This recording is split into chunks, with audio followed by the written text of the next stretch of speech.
Welcome to Rizwana Shahid kitchen. இன்றைக்கான recipe paneer masala. அதுக்கு தேவையான பொருட்கள் வாங்க பார்க்கலாம். முதல்ல வெங்காயத்தை கழுவி நறுக்கி வச்சுருக்கேன். அது இதில் சேர்த்துக்கேன். குக்கரில் 3 வெங்காயம்,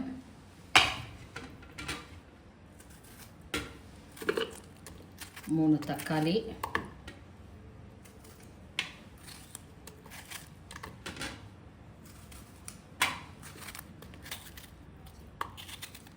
சேர்த்து இதில் முந்திரியும் பாதாம் சேர்த்துருக்கேன். 3யும் போட்டு தண்ணி ஊற்றி நம்ம இது வேக வச்சு எடுத்துக்கலாம். இதுதான் மசாலா அரைக்க.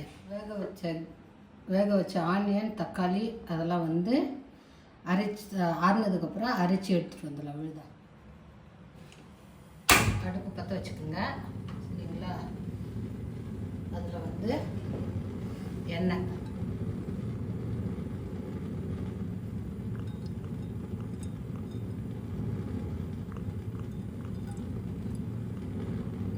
எண்ணெய் சூடானதும் பன்னீர் கட் பண்ணி வச்சுருக்கேன்.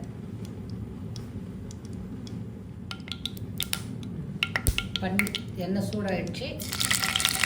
ஒரு 200 கிராம் பன்னீர் எடுத்துருக்கேன். எண்ணெயில் போட்டு கொஞ்சம் லைட்டாக செவத்தா பொன்னிறமாக பொரிச்சு எடுத்துக்கலாம். இன்னும் வேணால் சும்மா லைட்டாக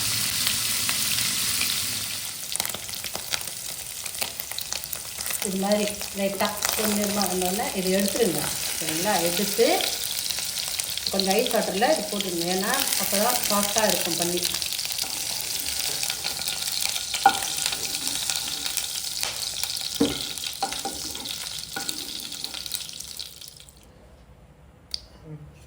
அதே எண்ணெயில் இப்போ கிரேவி இருக்குங்களா, அதை போட்டுக்கலாம். அரைச்சி வச்ச கிரேவி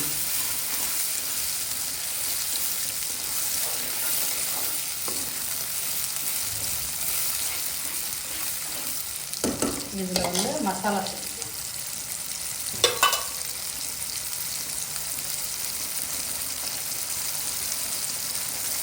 தனியாத்தூள்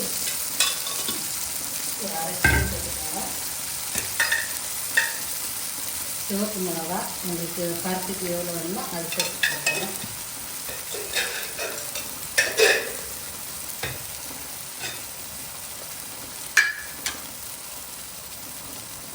மஞ்சள் தூள்,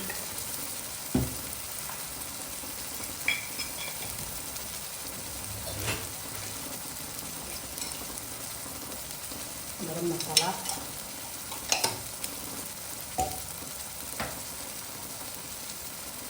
உப்பு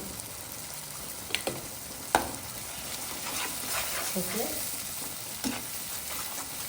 கலந்து விட்டுக்கோங்க.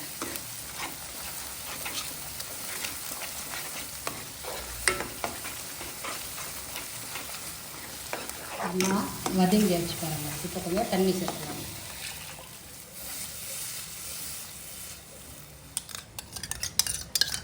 தயிர் கொஞ்சம் சேர்த்துக்கலாம்.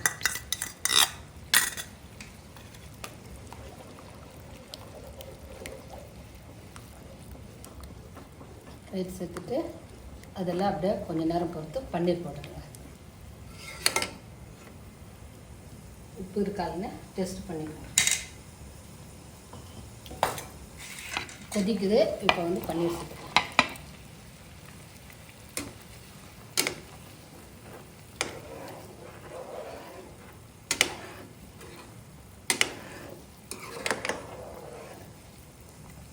கிரேவி பன்னீர் போட்டாச்சு. மூடி விட்டுடலாம். கொஞ்சம் திக்காக வரட்டும். அப்புறமா இதில் கொஞ்சம் நெய் போட்டுடுங்க. போட்டுட்டு கொத்தமல்லி கொஞ்சம் போட்டுடுங்க. போட்டுட்டு இறக்கிடுங்க. பிடிச்சிருந்தால் லைக் பண்ணுங்கள், கமெண்ட்ஸ் பண்ணுங்கள், ஷேர் பண்ணுங்கள், சப்ஸ்கிரைப் பண்ணுங்கள்.